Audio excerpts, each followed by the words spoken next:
Hey Yardners, it's Destry. Welcome back to my yard. I live and garden here in the Willamette Valley, Oregon, Zone 8B. Today we are doing a strawberry patch upgrade.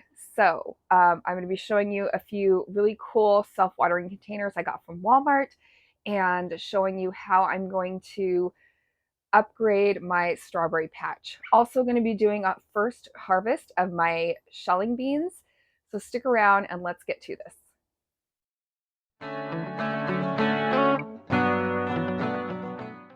Okay guys, what's up? Good morning. It is really early in the morning. I have a bunch of stuff I have to get done today. I have to take one of the puppies to the vet. I'm taking the kids to the pool. We have a play date later, a barbecue. I got lots going on. So I'm out here early in the yard with my coffee.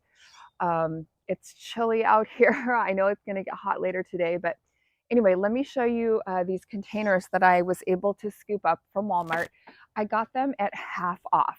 So right now it's the end of June. All of the gardening stuff at Walmart was on sale.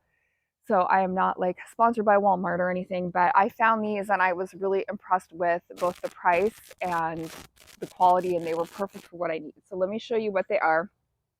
They are these Urban Bloomer, see this Urban Bloomer low garden beds from Keter. And so these were normally, they're at $100. I think they're like 98 or something like that. And I was able to get them for about 50 bucks each. So I felt like that was a pretty good deal for this project I've been wanting to do for a long time. So I'm going to show you how to set this up.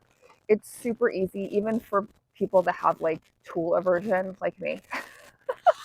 And instruction aversion. I don't want to read the instructions. I just want to put it together.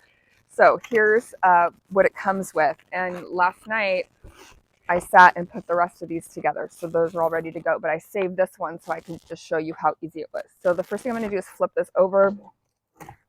I think, go on Milo. I think, this would be perfect if you had like a balcony or like just like a smaller area to garden in. So it has these legs, so I'm just going to stick these down in. Now, probably should get like a rubber mallet or something and actually secure these, but I just kind of forced them in and kind of tapped it all down when I got them in there. So the idea with these is that they have like a trough at the bottom that you can fill with water, and that water will wick up the sides. So there it is. So it's not very tall. Sun's getting in my eyes, but you can see those are the legs. So I just kind of got them on there and kind of went like that. Good enough.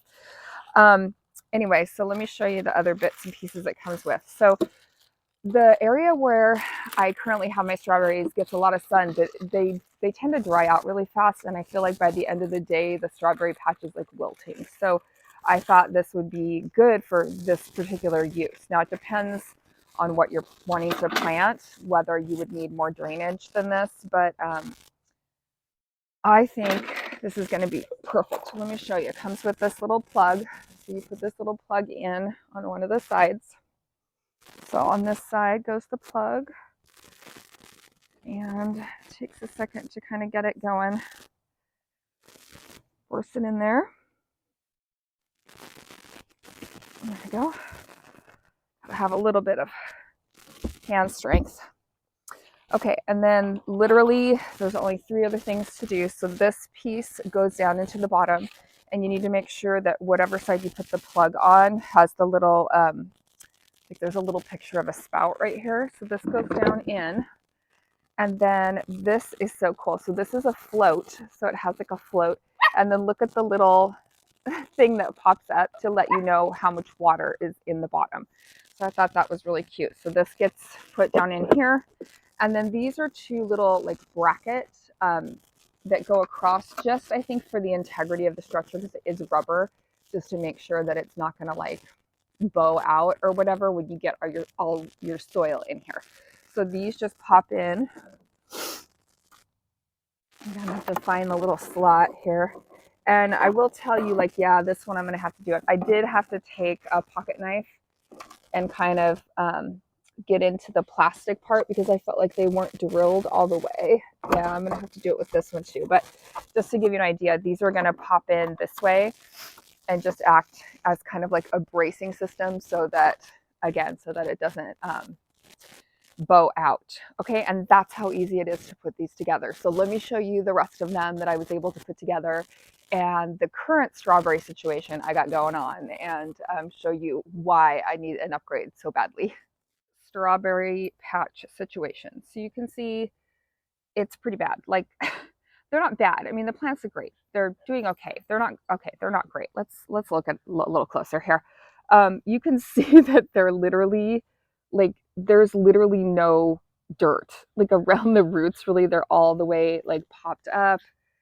Anyway, these containers that I had are cracking and breaking. And let's face it. Oh, like here, look at this one. This is like all broken. There's like pieces of the strawberry hanging out.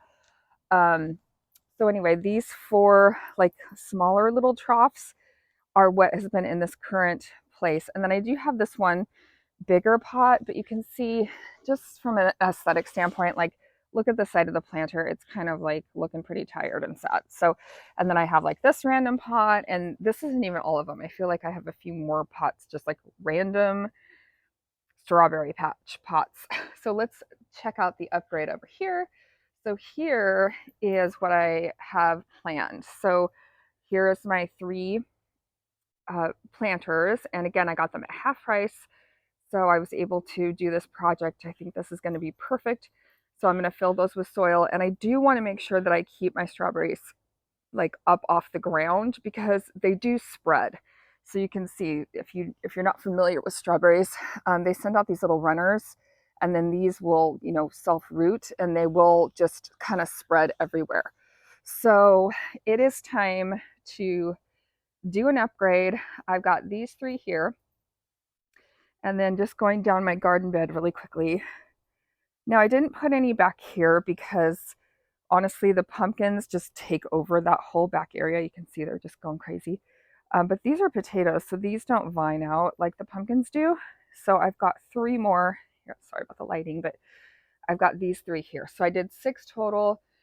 I don't know that they'll all be strawberries, but I like the fact that it's going to give me a lot more planting room on this side of my garden because, if you're like me and you have like I have a beautiful big yard. I mean, I would consider it a big yard, but if you have a small space, it's like you want to utilize every single spot, right? Everything that you can, especially to grow food for my family. So anyway, that is what I've got going on. And I'm going to go ahead and get one of these planted up, and I will show you my process for kind of how I'm going to do that to try to save these poor little abused strawberries. Let's do a Milo and Max playtime break. Tell me in the comments, do you have a dog or dogs? These are my Aussie Doodles. Milo is the brown one. Max is our new puppy. Max is the one that's going to the vet today for a checkup and possibly some shots. I'm not sure. Anyway, this is what we do all day, every day. Good times.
right, one other tip I have for you if you're tackling something like this. So if you can kind of see, this one has some, basically some baby strawberries that are trying to happen. So what I'm going to do, I probably need my clippers, but what I'm going to do is clip all of this off to really make sure the plant is sending energy into the root system and rooting into its new home, rather than trying to produce any flowers or fruit right now. So just wanted to give you that little tip also. Okay, so here's what we got going. You can see the little float did pop up, which means that that bottom area is filled with water. Now I did put a little bit of water down, in there.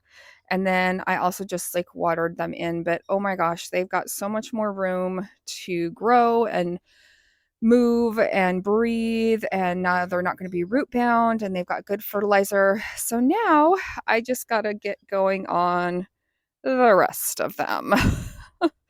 I might be here a hot minute, but that's okay. I can continue to slowly work on the project, and I will get it done eventually. Okay, so I'm on to my second yardening task of the morning before my busy mom day begins. Still really early, so I'm going to get out here when it's nice and shady and harvest some of my beans. So I already started this process last night. So let me show you. Here are what I got going so far. And most of these are what's called shelling beans. So basically you remove the skin, and they are, well, they're kind of like what you would think of as peas in the store when you buy them like frozen in a bag. um, that's how my family enjoys them. I've grown different kinds where, you can just break them off and eat them. They're more like a snap pea. And I just find that my kids, especially now as they're getting older, they just don't come out here as much as they did when they were little and pick them off and eat them just fresh. So what I find works for us is I do one big harvest right around this time. And I can tell they're ready to harvest because inside of here, you can feel the pea pods, you can feel that they're getting big basically. So let me try to show you the difference. So this one, nice and fat, versus this one, right? So look at the difference in size. So one is nice and juicy and fat, and the other one still needs more time. So that's kind of how I tell if they're ready or not. Hey, get out of there. And then I have Aussie doodles in my garden beds. Oh my gosh, can we just talk about this situation? Help. Okay. Anyways, um, so yeah, I'm gonna harvest these up, and then it takes me a minute to like shell them all, but they're so delicious. Like if you've never grown your own food, I would highly recommend beans and peas to start with. They're super easy. You do need something for them to grow up on, unless you get like a bush style, which I haven't had the best luck with bush beans. I like these tall ones here. So anyway, I'm gonna start harvesting while I'm talking. And you guys, they taste so different than anything frozen in a bag, anything that you would get, from a store. They have a complete different taste. They taste better and fresh, and they're really good. So if you are a beginning gardener, this is one crop that I would highly recommend as far as ease, as far as like the harvest feels really good because you get a lot, and yeah, you just keep them watered and they produce, and they're delicious. So highly recommend.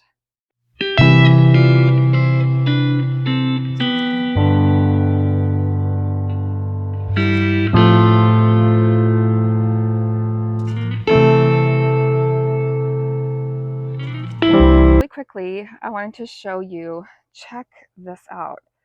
So this pink flower right here, I'm pretty sure that is a flowering sweet pea rather than one of my regular flowers, which would look like this. I don't know. Tell me in the comments, have you ever seen a pink bean plant? I think it's a sweet pea, what they call a sweet pea flower instead, which will also produce like little beans, but it's just the seed pods. I don't know. Tell me what you think. Either that or it's just kind of a random one that was in the seed packet. I just wanted to show you too, another way that I know these are getting ready to harvest is I'm starting to get a little bit of like powdery mildew situation. So I can see some yellowing, not too bad yet, but they do start to do powdery mildew for me. I just feel like they always do that. However, I will get a second flush. So I'm going to do this harvest. I'll probably get one more as long as I keep them watered, one more harvest, and then these will be done. These will be done. They do not like the heat of the summer. These are the bush beans that I'm trying out. So you can see I just have them on tomato cages and they are growing. They are doing things, but I do not see any actual fruit yet. But I don't know. Tell me in the comments if you've ever tried these. Do they just take a little longer to produce? Because all of my other ones are just going to town. And like I said, I'm going to be able to get at least 2 crops. But this one, it's not quite there yet. I'm not sure. All right, guys, I think that's going to be it for my yardening this morning. I got to go inside and get my kids ready for the day. We have a busy day ahead and the sun is definitely up. It's definitely getting warm out here. I'm ready to take this sweatshirt off for sure. Anyway, thanks for checking out my strawberry upgrade for my strawberry patch. I'm really excited to see how those planters work out. And I will let you know how things turn out. I feel like it's going to be a lot cleaner of a look. And I feel like my strawberry plants are going to be a lot happier. Also excited about my bean harvest. So, but my coffee's gone. So, oh, that's my coffee. Coffee is gone. The sun is up. So it's time to wrap it up for today. I hope you guys go out and get in your yard today. It's a really fun place to be. I've got some fun videos coming up. So stay tuned and I'll see you next time. Bye.